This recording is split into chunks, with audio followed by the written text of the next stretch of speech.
Alright, this is Justin R. Barbera, General Contracting, doing an emergency roof repair in Willingboro. We just pulled up.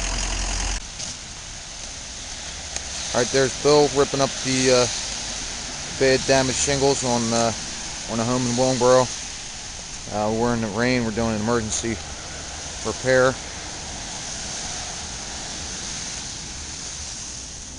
Truck out there. And then we got one more to replace on the ridge.